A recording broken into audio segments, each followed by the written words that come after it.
এই আমাদের ভাই সাহেব ঢেলে দাও, তারপরে কি আরও তার কি কি কথা আছে এগুলা আমার মনে পড়ছে না, এই সকল কথা বলে 2016 সালে ভাইরাল হবে।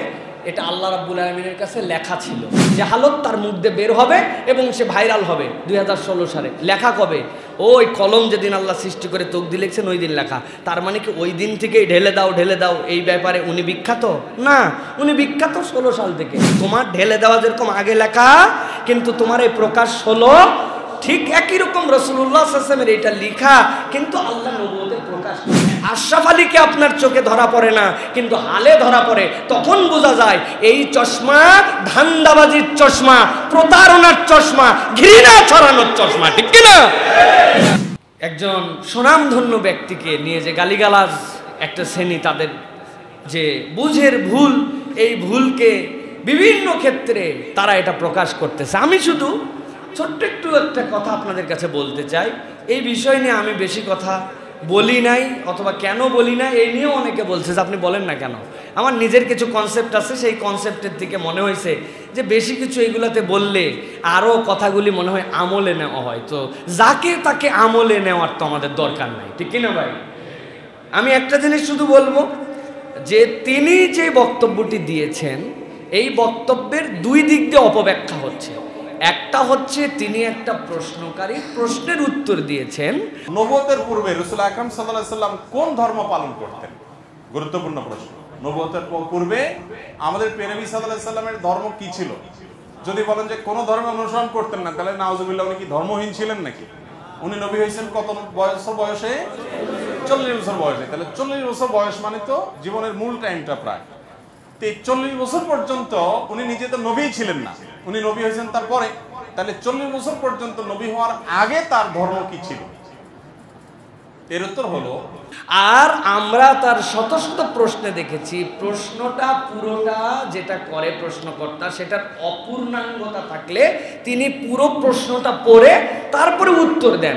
এখন প্রশ্নকর্তার প্রশ্ন যেটা পড়ছেন, এটাকে যদি আপনি উত্তর বানায় ফেলেন তাহলে আপনার আকলের ডিস্টার্ব আছে। আর 2 নম্বর বিষয়, তিনি কথার কথা বলছি, যাকে আল্লাহ রাব্বুল আলামিন অনেক ফিকির দান করছেন, আল্লাহ যাকে অনেক এলেম দান করছেন, যে এইগুলা লোক নাচ গান বাউলগিরি করে, উনারা এই জিনিস বুঝলো আর এই মুহাক্কিক আলেম এটা বুঝলো না, এত দূর পাতলা মনে করেন না। তারপরেও বলছি, যদি তিনি এই কথা বলেও থাকেন, আমি তাদের কাছে বলবো বেরেলবিদের বিখ্যাত শায়েখ, যেই শায়েখকে তারা শাইখুল হাদিস বলে, এই শায়েখ আশরাফ সিওয়ালি, তার কাছেও যখন প্রশ্ন করা হয়েছিল তিনিও তখন বলেছেন যে রাসূলুল্লাহ সাল্লাল্লাহু আলাইহি ওয়াসাল্লাম কেন সকল নবীরাই আল্লাহ রাব্বুল আমিনের লিখিত, যে আল্লাহর লাউহে মাহফুজে লিখিত সংরক্ষণ, এই সংরক্ষণে প্রত্যেক নবী তার দুনিয়াতে আসার আগেই তিনি নবী হবেন, আল্লাহর কাছে লেখা। কিন্তু নবীদের প্রকাশ আল্লাহ যখন তাকে ওহী দিয়েছেন তখন থেকে, তাহলে এটা নবুয়তের প্রকাশকাল। এই কথা বলার কারণে শাইখুল হাদিস আশরাফ সিলওয়ালিকে অনেকেই বিভিন্ন ধরনের গালাগালি করতে শুরু করছে, কথাবার্তা উল্টাপাল্টা। তখন তিনি একটা গ্রন্থ লিখছেন তাহকিকাত। এই তাহকিকাতের ভিতরে তিনি প্রমাণ করেছেন, তিনি একজন বেরেলবি, কিন্তু প্রমাণ করেছেন যে 40 বছরেই নবুয়তের বহিঃপ্রকাশ।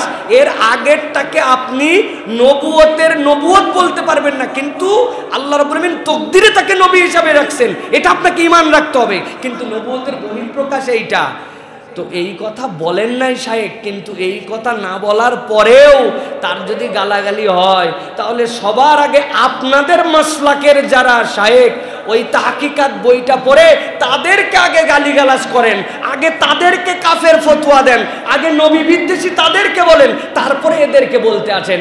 যখন আপনার চশমার রঙে আশরাফ আলীকে আপনার চোখে ধরা পড়ে না, কিন্তু হালে ধরা পড়ে, তখন বোঝা যায় এই চশমা ধান্দাবাজির চশমা, প্রতারণার চশমা, ঘৃণা ছড়ানোর চশমা, ঠিক কিনা? মানুষ এটা বুঝে ফেলছে।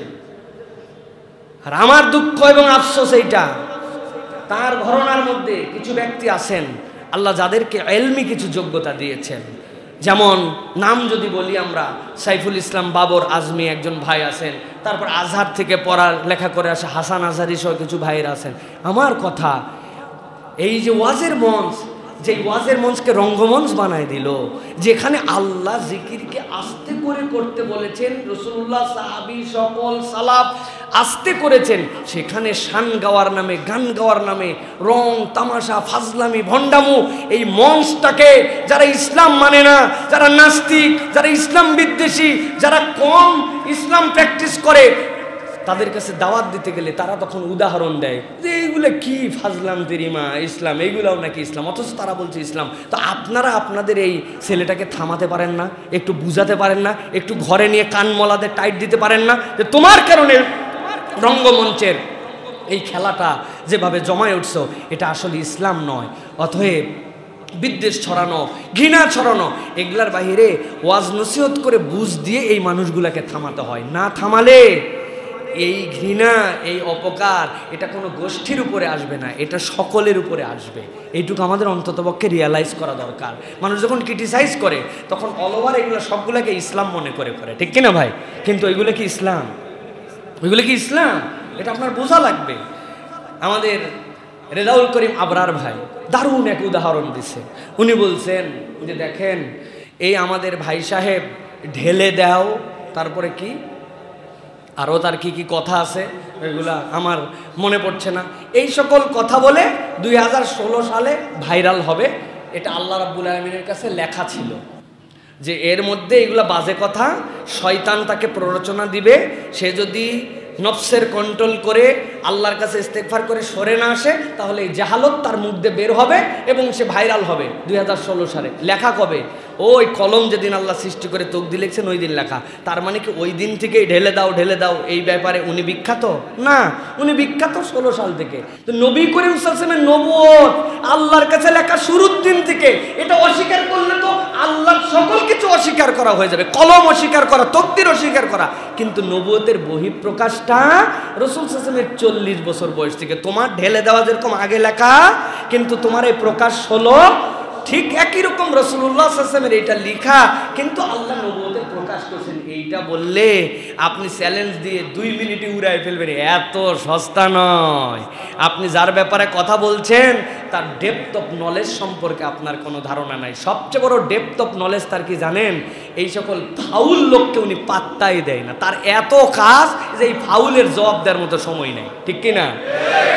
আল্লাহ আমাদেরকে বোঝার তৌফিক দান করেন। প্রিয় ভাইয়েরা, আল্লাহ রাব্বুল আলামিন আমাদের উম্মার ভাই বোনদের মধ্যে, দাঈল আল্লাহদের মধ্যে আল্লাহ বুঝ দান করেন। আল্লাহ রাব্বুল আলামিন ইসলামের বিপক্ষ শক্তির বিপক্ষে আমাদেরকে, আমাদের এই ভয়েসগুলাকে উত্তমভাবে কাজে লাগানোর তৌফিক দেন। নিজেদের মধ্যে ঘৃণা বিদ্বেষ ছড়ানোর জন্য যেন এইটা না হয়। আল্লাহ আমাদেরকে বোঝার তৌফিক দান করেন।